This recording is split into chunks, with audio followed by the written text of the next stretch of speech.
మొన్న అల్లు అర్జున్ అరెస్ట్ అయినప్పుడు అల్లు అర్జున్ అభిమానులకు ఆబ్వియస్లీ బాధేస్తుంది, కోపం వస్తుంది. ఆయన తప్పుందా లేదా, ఆయన లీగల్గా ఆయన కావాలని ఇరికించే ప్రయత్నం చేస్తున్నారా, ప్రభుత్వం తమకి హీరోయిజాన్ని చూపించుకోవడానికి హీరోని అరెస్ట్ చేస్తుందా అనే డిస్కషన్స్ అల్లు అర్జున్ ఫ్యాన్స్ మధ్యలో వస్తాయి. తప్పులేదు, కోపం వస్తుంది, బాధేస్తుంది ఒక తమ హీరోని అరెస్ట్ చేసినప్పుడు.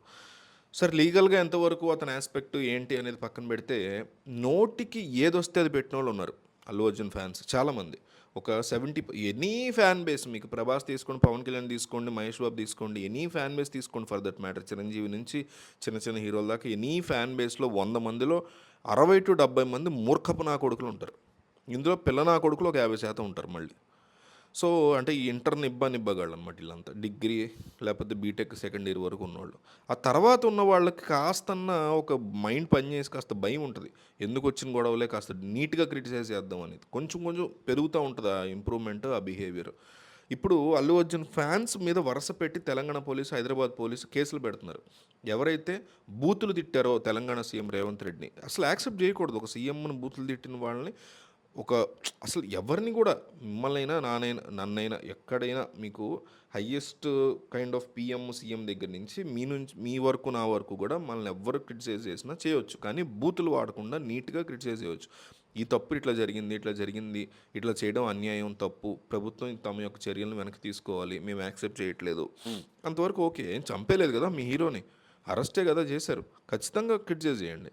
రేవంత్ రెడ్డి ప్రభుత్వం చేసింది తప్పు, అన్యాయంగా ఇరికిస్తున్నారు, మా తప్పు ఏం లేదు హీరోది, రేవంత్ రెడ్డి పగబట్టారు మా హీరో మీద, అతని పేరు చెప్పలేదు, ఆయన మర్చిపోయాడను, బ్లా బ్లా బ్లా, ఇట్లా ఏదో ఒకటి వేరు. కానీ పచ్చి బూతులు, నీచమైనటువంటి బూతులు మాట్లాడేటువంటి వాళ్ళు ఉన్నారు, ఇష్టం వచ్చేట్టు మాట్లాడినట్టు ఉన్నారు.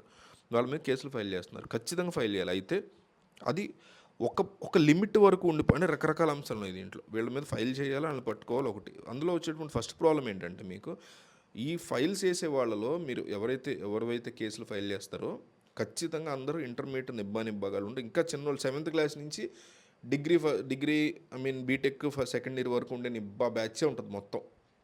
70% అయితే అదే. 100 మంది అరెస్ట్ చేస్తే, ఉదాహరణ 100 మంది కేసులు పెడితే 70 మంది వాళ్ళే ఉంటారు. నేను రాసిస్తా, పోలీసులకి చాలా పెద్ద ఛాలెంజ్గా మారబోతుంది. మరి వాళ్ళని ఎట్లా అరెస్ట్ చేస్తారో, ఎలా డీల్ చేస్తారో తెలియదు. ఒకటి ఫస్ట్ పాయింట్ ఇక్కడ ఈ విషయంలో మాట్లాడుకోవాల్సింది. రెండోది ఏంటంటే, అసలు కేవలం మనం అట్లా ముఖ్యమంత్రిని తిట్టిన వాళ్ళు, అబ్యూజ్ చేసిన వాళ్ళు మాత్రమే చేయడం అనేది కూడా తప్పు.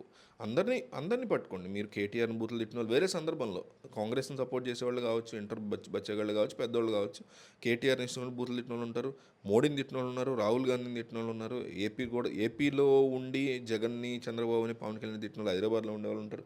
సో ఇది కూడా వాళ్ళు ఇలాంటి సంబంధించి కంప్లైంట్ వచ్చినా కూడా తీసుకోవాలి. ఒకటి. రెండు.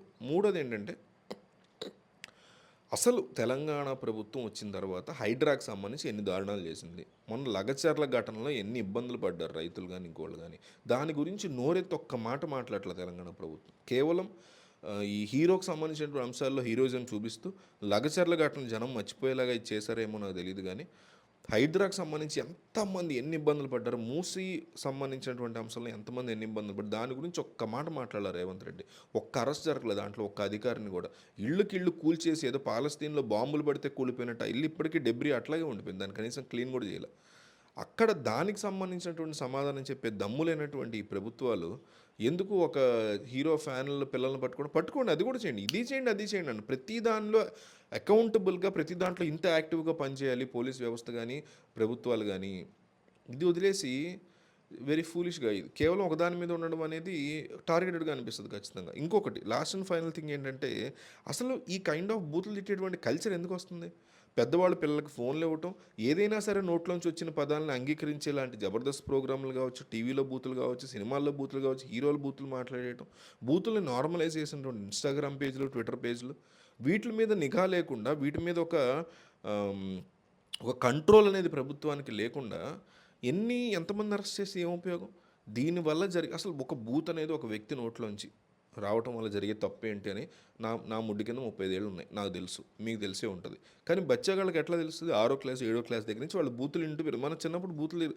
నాకు అసలు NEYAMMA అనే పదాన్ని ఇంట్లో వాడితే ర్యాంప్ ఆడిచ్చేవారు మా ఇంట్లో, ఎరగదెత్తారు అసలు. అట్లాగే స్కూల్లో ఆ పదం వచ్చినా ఊరుకునేవారు కాదు. ఆ పదానికి ఇప్పుడు పచ్చి బూతులు, LK పదాలు వాడుకుంటున్నారు స్కూల్లో పిల్లలు. ఆ సంస్కృతిని ఎందుకు డెవలప్ చేస్తున్నాయి ప్రభుత్వాలదే బాధ్యత. ఖచ్చితంగా ప్రతిదీ ప్రభుత్వం చూసుకోవాలి. కనీసం ఒక స్ట్రిక్ట్ నార్మ్స్ తీసుకురావడం, ఆ కల్చర్‌ని రూపుమాపాలంటే ఏం చేయాలి? భవిష్యత్ తరాలు బూతులతో తయారు చేసుకోవడం చిన్న విషయం గాదు. ప్రతీదీలోకి రాదు. చాలా పెద్ద విషయం అది. నోటికి ఏదొస్తే అది మాట్లాడగలగటం. ఆడపిల్లైనా, మగపిల్లైనా.